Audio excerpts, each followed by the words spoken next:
वन्दे गुरो श्रीचरणारविन्दं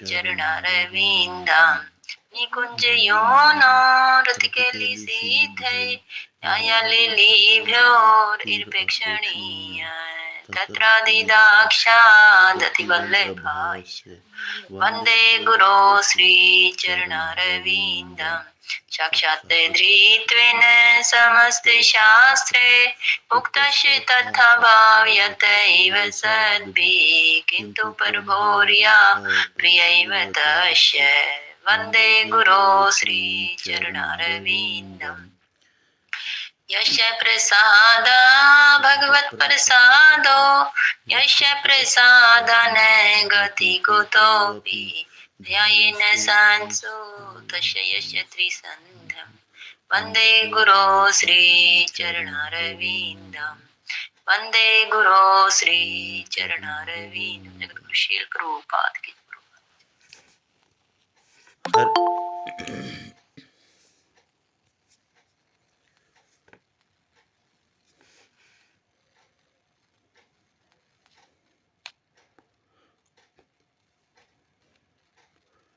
हरे कृष्णा। कृष्णा माता जी, आप शिष्याश्रम पढ़िए माता जी। हरे कृष्णा कृष्ण कृष्ण हरे हरे राम हरे कृष्णा प्रभु। दंडवत प्रणाम सबको। हरे कृष्णा प्रभु जी, दंडवत प्रणाम। शिष्टकाष्टम पढ़िए माता जी।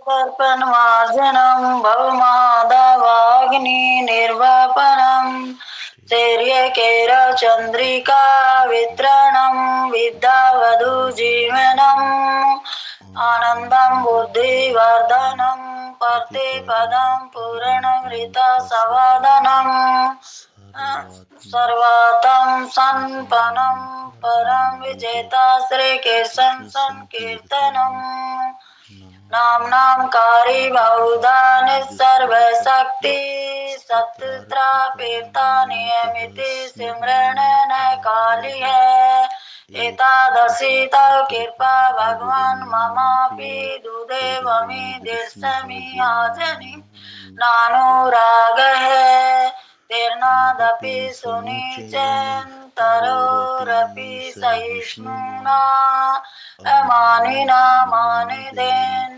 कीर्तन्ये सदा हरि न धनं न जनं न सुन्दरीं कवितां वा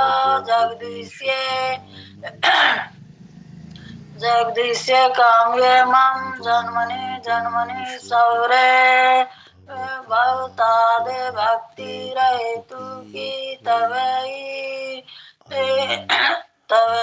अयि नंद तनुज किंकिरं पतितं माम विष्णे भावं बुद्धो ओ कृपात पादि पंकज सथित धूलि सदृशं विचिन्त्ये नयनं गलदश्रुधार्या वदनं गद्गदरुद्धाय गिरा पुलके निर्चितं वपु कदा तव नाम ग्रहण भविष्यति योगायितं निमेषं चक्षुषा प्रविशा ययितं शून्यायितं जगत् सर्वं गोविंद विरहिणी मे आशीलस्यैवा पादिरतामपि नष्टो मामे दर्शनानं मर्हतां करोतु वा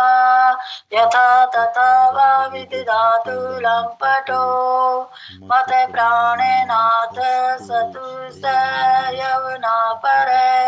श्री श्री शिक्षाष्टक की जय। जगत शिला प्रभुपाद की जय। हरे कृष्णा प्रभु जी। प्रभु जी आप ये गुरु वंदना पढ़िए प्रभु जी। श्री कौन सी गुरु वंदना? श्री गुरु चरण पद्मा केवल भगति सदमा वंदे मोहे सावधान माते यहाँ रे प्रसाद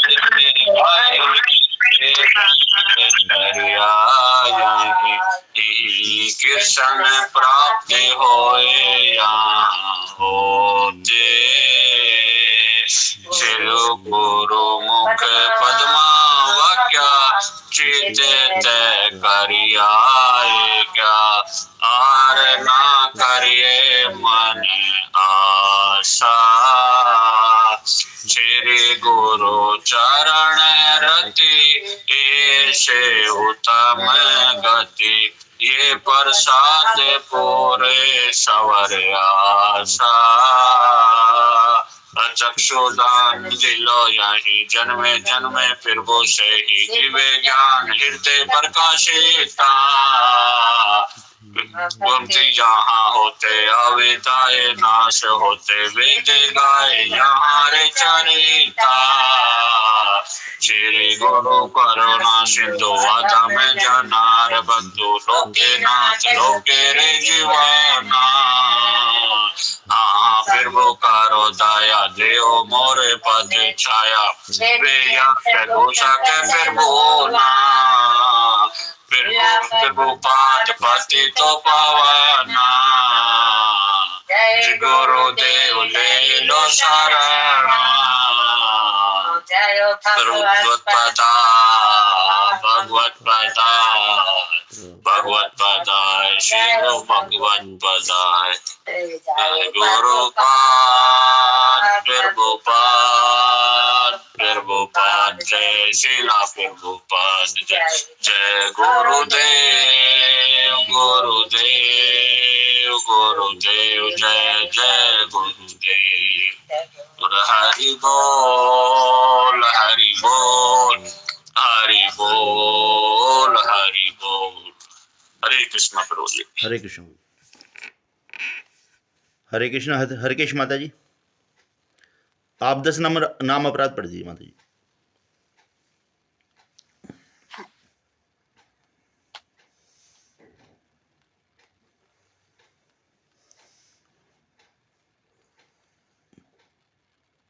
माता जी स्पीकर ऑन कीजिए। भगवान नाम में होने वाले 10 नाम अपराध। नंबर 1, भगवान नाम में प्रचार करने वाले महाभक्तों की निंदा करना। नंबर 2, नंबर 2 शिव ब्रह्मा आदि देव को भगवान नाम के अथवा समान से समझना। नंबर 3 गुरु की अवज्ञा करना, उन्हें साधारण मनुष्य समझना। नंबर 4 वैदिक शास्त्रों प्रमाणों का खंडन करना। नंबर 5 हरे कृष्ण महामंत्र की जप को वेदों में कल्पनिक समझना। नंबर 6 पवित्र भगवान नाम में अर्थवाद का आरोप करना। नंबर 7 नाम के बल पर पाप करना। नंबर 8 हरे कृष्ण महामंत्र की जप को वेदों में बड़े से काम कर्म कांड के समान समझना। नंबर 9 ऐसा डालू व्यक्ति को हरि नाम की महिमा का उपदेश कराना। नंबर 10 भगवान नाम में पूर्ण विश्वास न होना और इसकी इतनी अगाध महिमा श्रवण करने पर अनुभूति का शक्ति बनाए रखना। नंबर 11 भगवान नाम का जप करते समय पूर्ण रूप से सावधान न रहना भी अपराध है। प्रत्येक विष्णु भगत को चाहिए कि वे इन 10 प्रकार के अपराधों से सदा बचकर रहे, ताकि श्री कृष्ण के चरण कमलों में प्रेम सिद्धता से प्राप्त हो जो मनुष्य जीवन का परम लक्ष्य है। जगत श्री कृपाद की जय। हरे कृष्ण। आज अंजलि माता जी की टर्म आई नहीं अभी तक।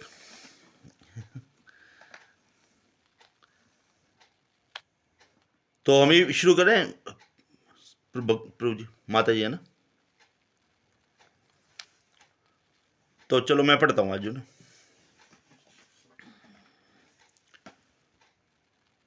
इस शरीर को बीमारी की स्थिति समझना चाहिए। हरे कृष्ण प्रभु जी, मंगलाचरण तो नहीं। हाँ, अच्छा।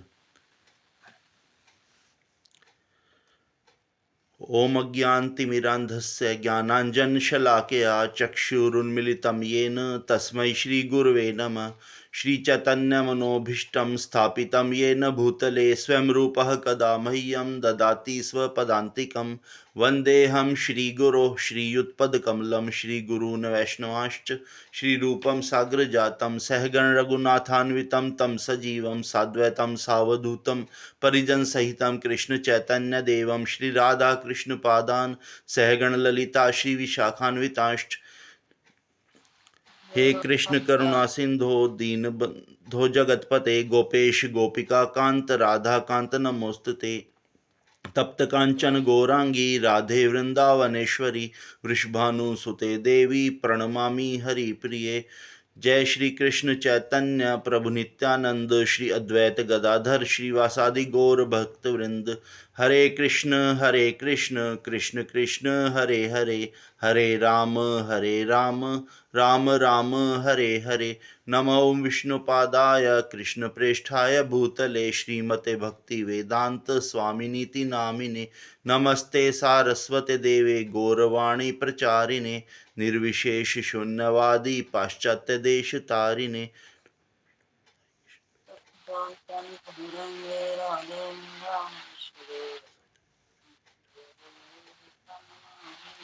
हरे कृष्ण। ओम नमो भगवते वासुदेवाय, ओम नमो भगवते वासुदेवाय, ओम नमो भगवते वासुदेवाय।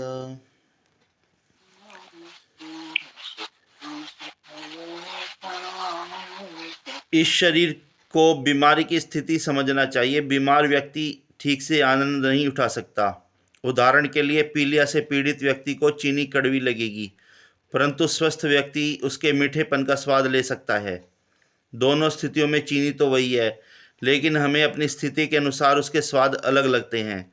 जब तक हम इस देहात्म भाव की बीमार अवस्था से ठीक नहीं हो जाते, हम आध्यात्मिक जीवन के मीठेपन का स्वाद नहीं ले सकते। वास्तव में वह हमें स्वाद में कड़वा लगेगा और साथ ही साथ इस भौतिक जीवन के आनंद को बढ़ाने में हम अपनी बीमार स्थिति को और भी जटिल बनाते जाएंगे। टाइफाइड का रोगी ठोस भोजन नहीं खा सकता है, और यदि कोई उसके आनंद के लिए उसे ऐसा भोजन दे और वैसे खा ले, तो वह अपनी बीमारी को और अधिक जटिल बना रहा है और अपने जीवन को संकट में डाल रहा है। यदि हम वास्तव में भौतिक अस्तित्व के दुखों से मुक्ति पाना चाहते हैं, तो हमें शरीर की आवश्यकताएं और उसके सुख कम करने होंगे। तो प्रभुपाद जी यही बता रहे हैं यहाँ पे कि यदि पीलिया के व्यक्ति को चीनी दी जाए तो उसे उसका स्वाद नहीं आएगा, कि उसे कड़वी लगेगी वो। और स्वस्थ व्यक्ति, उस दूसरी तरफ स्वस्थ व्यक्ति को वही चीनी मीठापन आएगा उसको स्वाद में। तो यहाँ पर यह है कि दोनों स्थितियों में चीनी तो वही है, लेकिन हमें अपनी स्थिति के अनुसार उसके स्वाद अलग अलग लगते हैं। जब तक हम इस देहात्म भाव की बीमार अवस्था से ठीक नहीं हो जाते, हम आध्यात्मिक जीवन के मीठेपन का स्वाद नहीं ले सकते। वास्तव में हमें कड़वा लगेगा और साथ ही साथ इस भौतिक जीवन के आनंद को बढ़ाने में हम अपनी बीमार स्थिति को और भी जटिल बना लेंगे। तो स्वाद के अनुसार जो भी है, एक व्यक्ति जो बीमार है, पीलिया से पीड़ित है, उसको तो वो कड़वी लगेगी, और जो नॉर्मल व्यक्ति है उसको वही चीनी मीठी लगती है। इसी तरह से यदि आध्यात्मिक जीवन का जो है सुख, उसको जो व्यक्ति आध्यात्मिकता से जीता है, तो उसके लिए वो सुखदायी है। लेकिन हर किसी को ये स्वाद का चखने का स्वाद नहीं मिल पाता, क्योंकि हर एक इंसान जो है आज के टाइम में भौतिकता में लगा हुआ है, तो उसका स्वाद तो चीनी का जो है वो आध्यात्मिकता का स्वाद एक आध्यात्मिकता में रहकर ही स्वाद चखा जा सकता है। और टाइफाइड का रोगी ठोस भोजन नहीं खा सकता। यदि कोई इसका आनंद और ऐसा भोजन दे तो वह खा ले, तो वह बीमारी से और अधिक जटिल बना लेगा और अपने जीवन को संकट में डालेगा। यदि हम वास्तव में भौतिक अस्तित्व के दुखों से मुक्ति पाना चाहते हैं, तो हम शरीर की आवश्यकताएं और सुख कम करेंगे। इस तरह से भौतिक अस्तित्व के दुखों से मुक्ति पाने के लिए हमें आध्यात्मिकता की ओर बढ़ना पड़ेगा। और कोई भक्त इसमें कुछ ऐड करना चाहे, जोड़ना चाहे तो?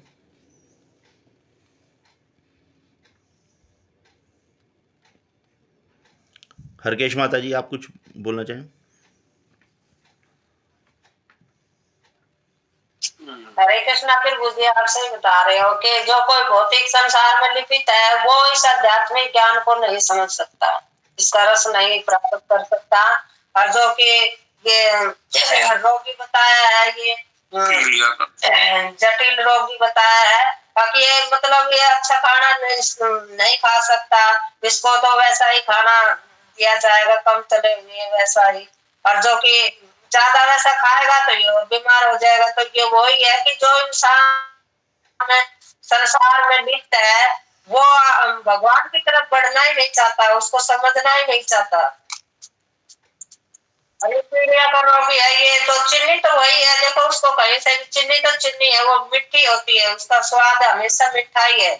जो कोई जब ये आध्यात्मिक भौतिक संसार के लोग हैं, ये मतलब अपनी अपनी समस्या मतलब इससे निकलना नहीं चाहते, इसमें फंसा रहना चाहते हैं। जो कोई से ज्ञान दे तो भी ऐसे बोलते हैं कि किसने देखा ऊपर आके ऐसा कष्ट मिलेगा, हाँ इतना ये करते हो, भगवान का नाम ले तो आपको ये साथ जाएगा, भौतिक संसार में तुम ऐसे कर्म करते हो, इनसे आपको पता है क्या क्या भोगना पड़ेगा। तो उनका किसने देखा ऊपर कौन क्या क्या होता है, क्या यातना देते हैं भगवान, किसने देखा, आप देख के आए हो। तो ऐसे बोलते हैं फिर बुझी, कोई समझना ही नहीं चाहता इस ज्ञान को। हरे कृष्णा। फिर बुझी आपने और सही बताया, बिल्कुल हरे कृष्ण। ये पैराग्राफ सब मिलजुल के पढ़ेंगे, क्योंकि जो पढ़ता है ना उसको थोड़ा सा समझ में वो दिक्कत रहती है। तो सीमा वाला जी, अब अगला पैराग्राफ आप पढ़ेंगे। हरे कृष्णा प्रभु। वास्तव में भौतिक आनंद तो रंच मात्र भी आनंद नहीं है, और वास्तविक आनंद कभी समाप्त नहीं होता। महाभारत में एक श्लोक है, रमते योगी योगिनो अनंते, अर्थात योगिनो जो आत्मज्ञान के स्तर तक प्रगति करने की चेष्टा कर रहे हैं और वास्तव में आनंद ले रहे हैं, रमते, किंतु उनका वह आनंद अनंत है, अनंते, कभी अंत न होने वाला। ऐसा इसलिए है कि उनका आनंद परम भोक्ता श्री राम या श्री कृष्ण के संबंध में है। भगवान श्री कृष्ण वास्तविक भोक्ता है और भगवत गीता में इसकी पुष्टि की गई है। तो इसमें यही बताया गया प्रभु जी की जो भौतिक आनंद है, उसमें जो भौतिक है अपनी इंद्रियों को तुष्ट करते हैं, वो आनंद कोई आनंद नहीं है, और वो आनंद अगर आता है तो वो थोड़ा क्षण मात्र का है। लेकिन जो वास्तविक आनंद है वो भगवान श्री कृष्ण या भगवान श्री राम का है, जो उनकी सेवा करने में और उनकी इंद्रियों को तृप्त करने में ही है। और इसमें बताया कि जो महाभारत का एक श्लोक का उदाहरण देकर समझा कि जो रमते योगी जन अनंते, अर्थात जो योगी है, जो आत्म साक्षात के ज्ञान की प्रगति की, जो आत्म साक्षात्कार है, जो भगवान जो भगवान की भक्ति कर रहे हैं, वो वास्तव में जो आनंद है उसको अनुभव कर रहे हैं, और उनको ही जो आनंद मिल रहा है वो कभी समाप्त होने वाला नहीं है। जो भौतिक आनंद है वो तो क्षण मात्र का होता है, लेकिन जो भगवान को हम आनंद दे रहे हैं और उनकी सेवा कर रहे हैं, जो वो आनंद, उसमें जो हमें आनंद मिलता है वो कभी समाप्त होने वाला नहीं है। जितना भी भगवान की अत्यधिक सेवा करते जाते हैं उतना ही कम है, तो उससे और अधिक जैसे गोपियां भगवान की करती, भगवान का आनंद देने के लिए करती हैं, तो सब सोचते हैं कि ये मेरे से ज्यादा अच्छा कर रही है, तो चलो मैं और भगवान की सेवा और अच्छे से करूं, जिससे भगवान को और अधिक प्रसन्नता मिले। तो इसमें यही बताएंगे जो हम है भगवान को आनंद देंगे तो वो आनंद है वो कभी समाप्त होने वाला नहीं, और जो ये भौतिक आनंद है इसका क्षण मात्र का है। मुक्ताराम यज्ञ तत्साम सर्वलोक महेश्वरम सुहृद सर्वभूतानां ज्ञात्वा माम शांति मृच्छति। मुझे समस्त यज्ञों तथा तपस्याओं का परम भोक्ता, समस्त लोकों तथा देवताओं का परमेश्वर एवं समस्त जीव का उपकारी एवं हितैषी जानकर संत महात्मा भौतिक दुखों की पीड़ा से शांति प्राप्त करते हैं। 5 तो इसमें ये बताया गया कि जो भगवान है वो भगवत गीता में कह रही है कि जो समस्त यज्ञों और तपस्याओं का है भोक्ता वो मैं ही हूँ, और जो सारे लोग हैं और जो देवताओं का भी भगवान है, जो देवता भी मेरी पूजा करते हैं तो देवता भी मुझे यही स्मरण करते हैं और मेरी सेवा में लगे रहते हैं। वो समस्त जीवों का उपकारी, वो जो समस्त जीव है, जो भी जीव है, वो सब का हितैषी मैं ही हूँ। मतलब उन सब का जो भोजन अन्न पानी जो उनका सब कुछ मैं ही करने वाला हूँ। और जो संत महात्मा होते हैं, भौतिक जो संत महात्मा होते हैं, जो भौतिक दुख है, उन जो संत महात्मा होते हैं, वो जो भौतिक दुखों से जो पीड़ा है उससे शांति प्राप्त करते हैं। वो मेरी ही भक्ति और पूजा करके और मुझ में अपना ध्यान लगा के वो शांति प्राप्त करते हैं। तो इसमें बताया कि जो माया के वशीभूत जो सारे जीव बद्ध जीव हैं, वो इस संसार में शांति प्राप्त करना चाहते हैं। लेकिन जो भगवान है, भगवान कृष्ण है, वो ही समस्त कर्मों के भोक्ता है। और मनुष्य को चाहिए कि प्रत्येक वस्तु भगवान की दिव्य सेवा में अर्पित कर दे, क्योंकि वे ही समस्त लोगों और उनमें रहने वाले, यहाँ तक कि देवताओं के भी स्वामी है। और भगवान से बड़ा कोई नहीं है। जो बड़े से बड़े देवता शिव, ब्रह्मा और सभी देवता महान है, वे सभी भी भगवान श्री कृष्ण की ही पूजा अर्चना करते हैं। भगवान को ईश्वरम परम महेश्वर कहा गया है।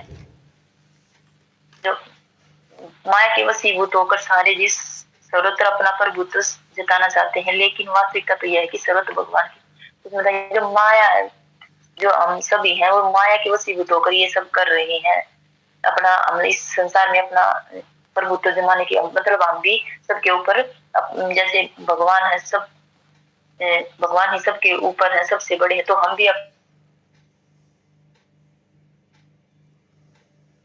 यही अपना दिखाया कि मैं भी इंद्रिया भोग में भोग करना चाहता हूँ, भगवान ही क्यों भोग है। तो इसलिए हमें पृथ्वी पर भेजा गया है कि तुम अपने घर के मालिक बनो, अपने बच्चों के मालिक बनो।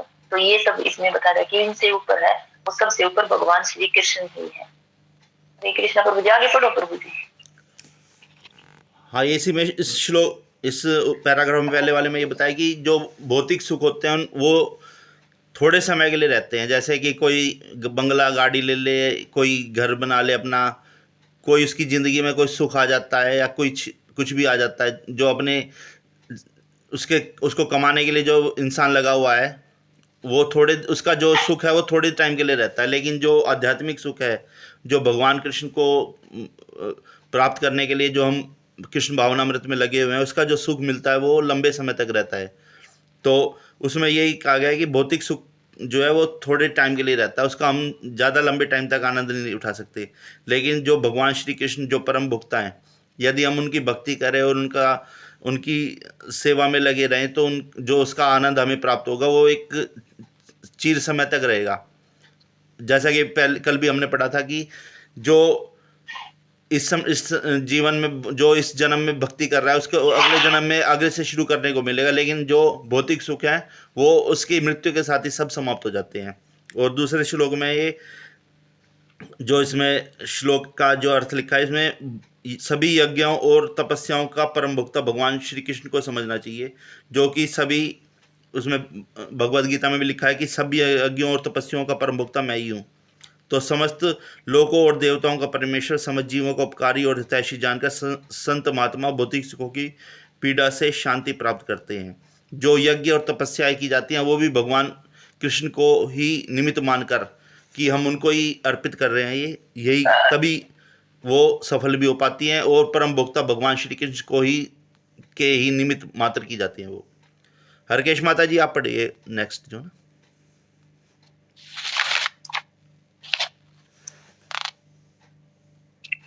हरे कृष्णा के सभी को भोग का जगत सिद्ध कीजिए। भोग का अर्थ है आनंद, और हमारा आनंद अपनी स्थिति को भोग्य के रूप में समझने से आता है।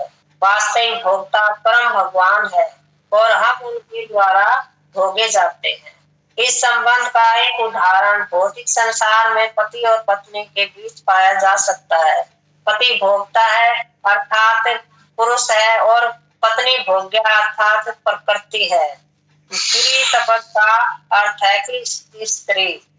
पुरुष या आत्मा भोगता है और प्रकृति भोग का विषय है, किंतु आनंद पति और पत्नी दोनों ही लेते हैं। जब वास्तव में आनंद आता है तब ऐसी कोई विभिन्नता नहीं रहती कि पति अधिक आनंद ले रहा है या पत्नी कम आनंद ले रही है।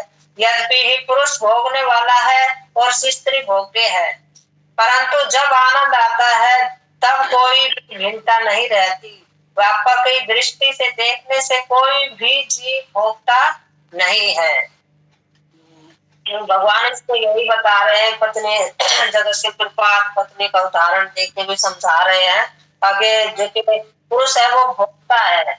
भगवान को भी एक उसमें भगवत गीता में पुरुष भी कहा जाता है ना, तो पुरुष है, ये पुरुष का शब्द है, ये भोगता है और पत्नी है भोग्य। तो ये मतलब इसमें बता रहे हैं कि जो वास्तविक जो कि दृष्टि से देखने से कोई जीव भोगता नहीं है। अगर हम इस भौतिक संसार में कोई भी जीव भोगता नहीं है, सारे ही मतलब सभी चीजों का भोगता तो श्री भगवान ही भोगता है। भगवान कहते हैं ना कि जो कि अब सारी चीज मुझे ही अर्पण करते हुए ही करो, मैं ही सब सारी चीजों का मतलब कि यह करते हैं, हम कुछ भी करते हैं तो भगवान को ही मतलब अर्पण करके ही करना चाहिए हमें। जो कि आनंद का मतलब है कि आनंद जो कि हमें भगवान श्री कृष्ण की कहीं पर भी भगवान कृष्ण का चिंतन करते हैं या किसी को बताते हैं तो उससे भी हमें आनंद मिलता है। भगवान की चर्चा हम कहीं भी करते हैं विस्तार से तो उसको भी हमें आनंद बढ़ता है हमारा। और अनेक व्यक्ति मतलब भगवान श्री कृष्ण की चर्चा कर सके और उससे भी आनंद बढ़ जाता है। आनंद का अर्थ है विविधता। जो कि भगवान का नाम बढ़ाना मतलब हर व्यक्ति को प्रचार के रूप में प्रस्तुत करना। भगवान कहते हैं ना जो कि तुम यज्ञ करते हो, जो पितरों का ये पिंड दान निकालते हो और सारे दई देवता को पूजते हो या कुछ भी करते हो, मतलब इनका सारा से मुझ पे ही जाता है, मैं ही हूँ सब चीजों का भोगता। हम अलग अलग करते हो तो उसमें भी मैं ही भोगता हूँ। तो इससे है कि जैसे कि इसमें बता दे कि जो एक वृक्ष है उसे जड़ में पानी डालेंगे तो ये सारा वृक्ष हरा भरा हो जाएगा, और अगर हम पत्ती या फूलों में फलों में पानी देंगे तो वो सूख जाएगा, उससे उसको पोषण नहीं मिलेगी। तो इसी यही है इसमें कि जो हम अपने जीवन में भगवान को ही पहले नंबर पर रखेंगे, भगवान को ही हर चीज का ही भोक्ता बनाकर ही हम आगे कार्य कर सकते हैं, तो हमें ये भोगना नहीं पड़ेगा क्योंकि भगवान ही सब चीजों का भोगता है। हरे कृष्ण पे गुजे और आप समझा दीजिए, मेरे तो यही समझ में आए।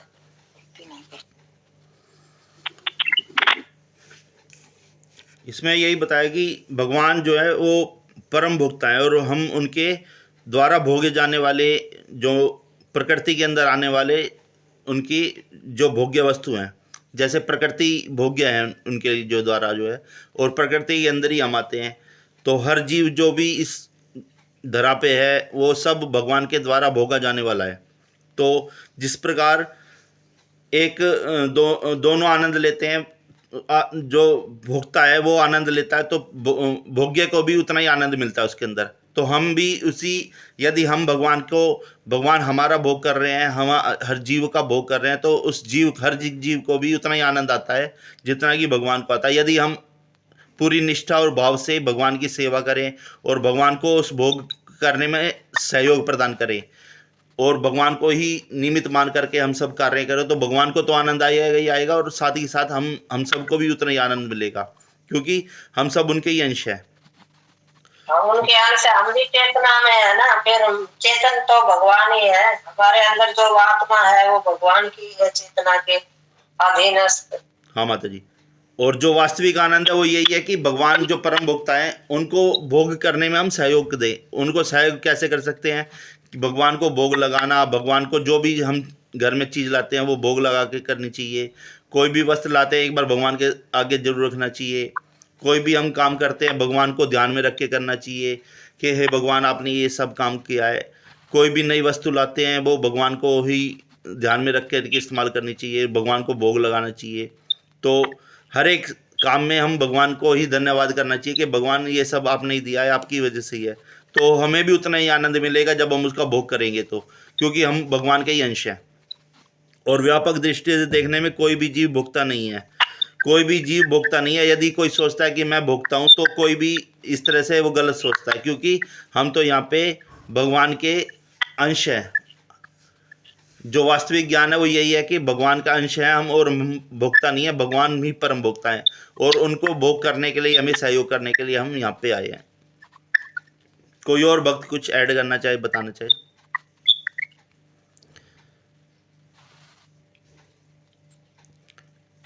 कृष्णा माता जी, आप पढ़िए आगे।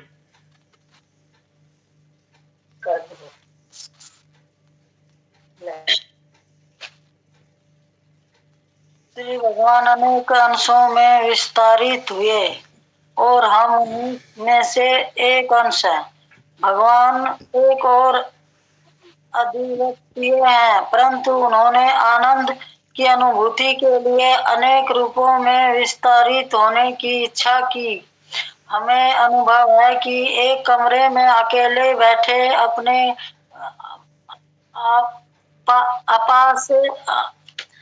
आपसे बातें करने से बहुत कम या कुछ भी आनंद नहीं मिलता, लेकिन यदि कमरे में 5 व्यक्ति उपस्थित है तो हमारा आनंद बढ़ जाता है, और यदि हम अनेक व्यक्तियों के समक्ष भगवान श्री कृष्ण की चर्चा करें सके तो हमारा आनंद और भी बढ़ जाता है। आनंद का अर्थ है विविधता।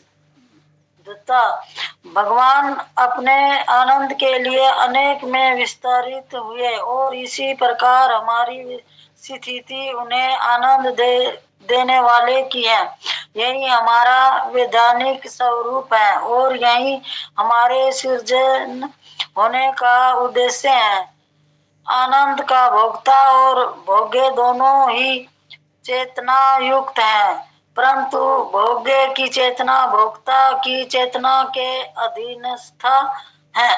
यद्यपि श्री कृष्ण भोक्ता हैं और हम भोग्य हैं, तथापि इसी आनंद में प्रत्येक व्यक्ति बराबरी से सहभागी बन सकता है। हमारा आनंद तब पूर्ण बन सकता है जब हम भगवान के आनंद में सहयोग दें। हमारे लिए शारीरिक स्तर पर अलग से आनंद लेने की कोई संभावना नहीं है। संपूर्ण श्री भगवत गीता में स्थूल शारीरिक स्तर पर भौतिक आनंद के भोग को विनुस्त साहित्य किया गया है। तो इसमें यही बता रखे है प्रभु जी प्रभुपाद ने कि श्री भगवान अनेक अंशों में विस्तारित हुए हैं और हम उन्हीं में से एक अंश है। मतलब कि छोटे से छोटे जीव और बड़े से बड़े जीव में सब में भगवान के आत्मा में सब भगवान के सबकी आत्मा में विराजमान है भगवान। तो और हम भी एक उनमें से एक जीव हम भी है। भगवान एक अद्वित है और परंतु उन्होंने आनंद की अनुभूति के लिए अनेक रूपों में विस्तारित, वो आनंद लेने के लिए हर एक रूप में विस्तारित होने की इच्छा की हमें अनुभव है। कि एक कमरे में अगर अकेले बैठकर हम अपने जब वो कुछ भी भगवान का नाम लेंगे या कुछ भी करेंगे तो हम हमारी यह भक्ति वो नहीं होगी, पूरी नहीं हो पाएगी। जब जैसे हम भक्तों का साथ लेंगे तभी हम आगे बढ़ पाएंगे। अकेला भक्त कभी आगे नहीं बढ़ सकता। जैसे कि सर्वस मुनि था तो वह अकेला भक्ति कर रहा था, तो वो कई सालों से भक्ति कर रहा था, कई साल हो गए थे उसने भक्ति करते करते। प्रभुपाद उदाहरण देते हैं। तो वो उसने सोचा कि मैं पानी के अंदर चला जाऊं और मैं वहां एकांत में भक्ति करूंगा। तो वो एकांत में भक्ति करने के लिए पानी के अंदर चला गया और जब पानी के अंदर भी उसने कई साल हो गए थे करते करते, कई सालों करिए। और फिर उसने अचानक एक मछली पर उसकी दृष्टि पड़ी तो जो 2 मछलियां संभव कर रही थी तो उसकी वो चेतना जागृत हो गई। तो वो भक्ति एकांत में सही नहीं हुई। वो अकेला भक्ति कर रहा था, वो अभी पूरी ढंग से नहीं हुई, तो फिर वो पानी से बाहर आ गया। उसकी चेतना जागृत हो गई तो आसक्ति बढ़ गई। तो फिर वो बाहर आया तो उसका शरीर बहुत दुबला और मतलब गड़ा और ऐसा हो गया था, पानी के अंदर कई सालों से भक्ति कर रहा था। तो पानी के अंदर वो शरीर कति खराब होगा तो उसे दिव्य दृष्टि मिली हुई थी। तो उसने अपनी उस दिव्य दृष्टि से अपने शरीर को बहुत सुंदर बना लिया। और सुंदर बनाने के बाद उस नगरी में एक राजा के 50 लड़की थी। तो उसने उन 50 लड़कियों से शादी कर ली और खूब भोगता किया। कई सालों तक 50 लड़कियों से शादी करके खूब भोगता किया उसने। और फिर उसमें कोई आनंद नहीं आया। आखिरी में फिर उसने वो भगवान की भक्ति करी और सबके साथ, भक्तों के साथ मिलकर तब वो वैकुंठ लोक में गया। तो अकेले भक्ति कभी नहीं पूरी हो सकती, हम भक्तों के साथ ही भक्ति करेंगे जब ही हमारी भक्ति पूरी होगी। तो इसमें ये बता रखा है। और बहुत कम, कुछ भी आनंद नहीं मिलता, उसमें आनंद ही नहीं आता। और भगवान जब 5 जो भक्त बैठते हैं तो भगवान की हम चर्चा करेंगे, भगवान इतना सुंदर है, भगवान ऐसा है, भगवान को हम ऐसे सजाएंगे, भगवान को हम ऐसे भोग लगाएंगे। मतलब कि भगवान के बारे में, भगवान के हर विस्तार के बारे में उसकी चर्चा करेंगे हम। तो और भी बढ़ जाता है। तो चर्चा करने तो हमारा आनंद और भी बढ़ जाएगा। आनंद का अर्थ है कि विविधता। भगवान अपने आनंद के लिए अनेक में विस्तारित हुए। तो भगवान आनंद के लिए हर एक जीव में विस्तारित है। भगवान को आनंद आता है जब हम भगवान के बारे में प्रशंसा करते हैं, भगवान की भक्ति करते हैं, भगवान की सेवा करते हैं, उनका गुणगान करते हैं। और इस प्रकार हमारी स्थिति उन्हें आनंद देने वाले की है, जो कि हम भगवान को खूब आनंद दे। यही हमारा वैधानिक स्वरूप है और यही हमारे सिरजे होने का उद्देश्य है। यही हमारा मतलब इस भोक्ता जीवन में आने का उद्देश्य है, पृथ्वी पर आने का, कि हमारा कर्तव्य यह है कि हम अपने आत्मा को संतुष्ट, आत्मा का मतलब यह है कि शरीर ना समझकर हम भगवान की शरण ग्रहण करें और भगवान का ही गुणगान करें। यही हमारा उद्देश्य है। आनंद का भोक्ता और भोग्य दोनों चेतना युक्त है। मतलब भगवान और जीव हम दोनों ही चेतना युक्त है। तो हम अगर आनंद लेंगे तो दोनों को ही आनंद प्राप्त होगा। परंतु भोग्य की चेतना भोक्ता की चेतना के अधीन स्थित कृष्ण भोक्ता है और हम भोग्य है।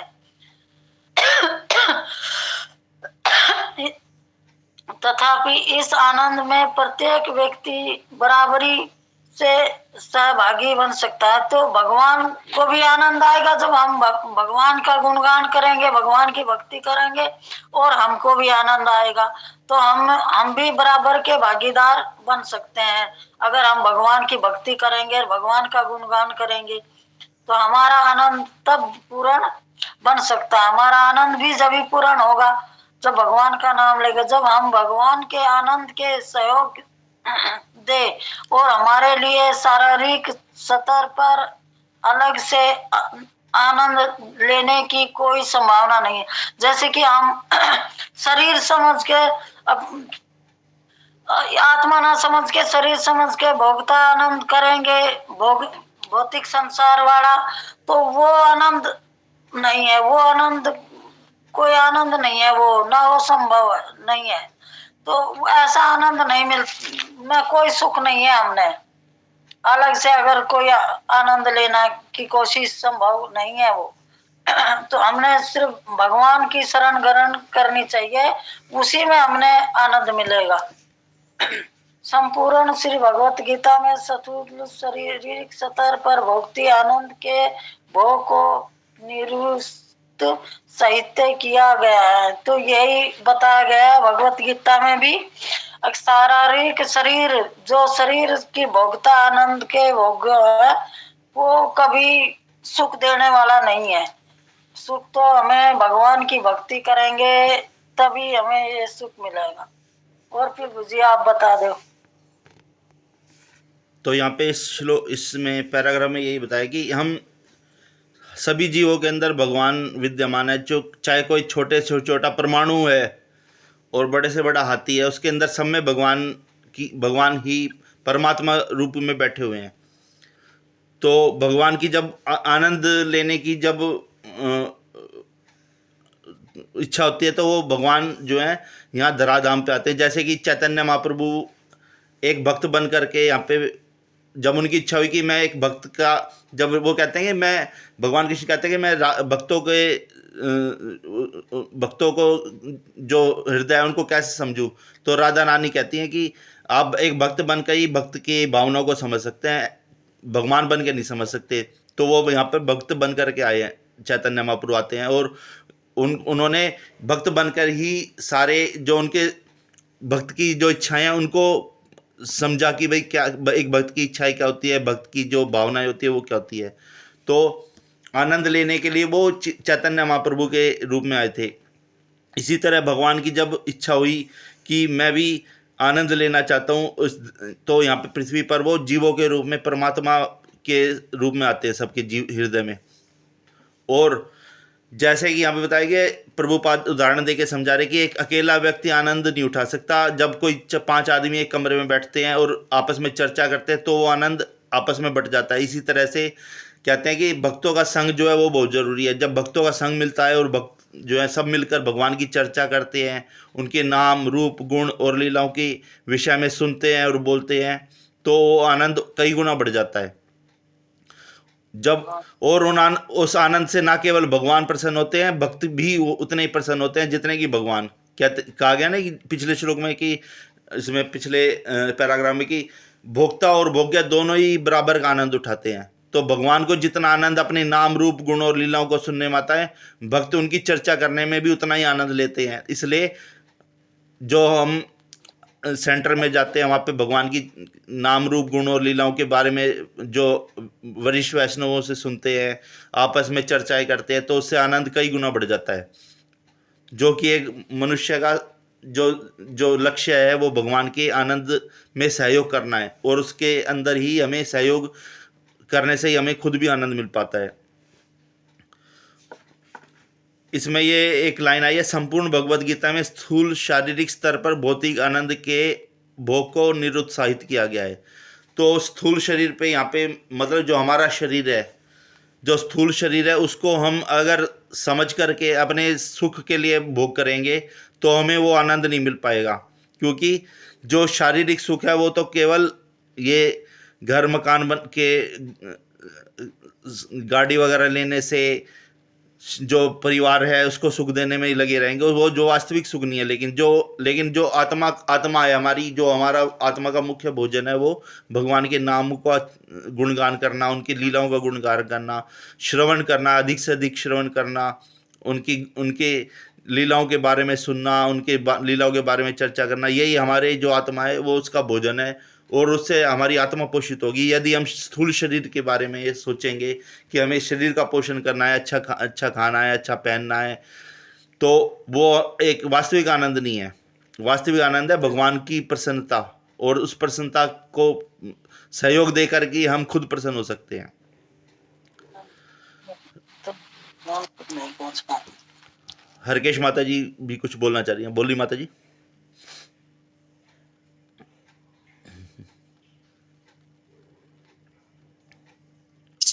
लेकिन मुझे, मैं तो कुछ नहीं बोल रही, सही बता रहे हो आप। यही है कि जो अकेली भक्ति उत्पात मचा देती है, वो ना अकेली भक्ति कभी नहीं सफल होती। एकाग्र भक्ति उत्पात मचा दे। हमारे माता जी बताते हैं कि अकेली भक्ति कभी नहीं होती एक आदमी से, वो उत्पात करता है। भक्तों का संग हमें, चाहे हम दुख में है, चाहे हमारी भक्ति छूट गई है, थोड़ा हम कुछ करने लग गए, हम वो में फंसन लग गए, तो भी भगत हमें उबार सकते हैं। हाँ, भगत अगर एक दूसरे से अपने हृदय की बात बोलते हैं तो भगत हमें सुझाव देते हैं कि ऐसे नहीं, ऐसे करना चाहिए, आपको ये करना चाहिए। अपने दुख हमें एक दूसरे से कह सकते हैं। हाँ, भगत हमें उस पहले लिए आते हैं।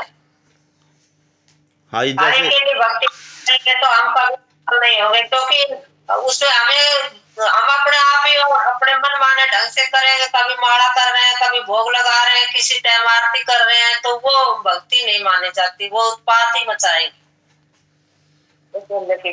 जब हम भक्तों के संपर्क में आते हैं तो हमें पता चलता है कि ऐसे सही ढंग से भक्ति ऐसे की जाती है, या कोई त्रुटि हमारे में रहे तो उसका सुधार किया जा सकता है। तो इसलिए कहते हैं भक्तों का संग बहुत जरूरी है। वैष्णवों के साथ हमें रहकर तो वैष्णव सदाचार की भी हमें पता चलता है कि कैसे करना चाहिए भक्ति जो सही ढंग से।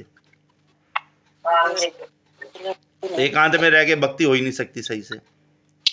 नहीं होती, फिर मुझे क्योंकि हम भक्तों संग में रहते हैं तो उनकी वाइफ भी हमें मिलती है ना, उनकी जो कथा करते हैं, जो हम उनका संग प्राप्त करते हैं, उससे भी हमें बहुत वो मिलता है प्रभु जी। हाँ माता जी, उनका संग जो प्राप्त करते हैं उससे हमें बहुत वो मिलता है। इसलिए तो जब अधिक वरिष्ठ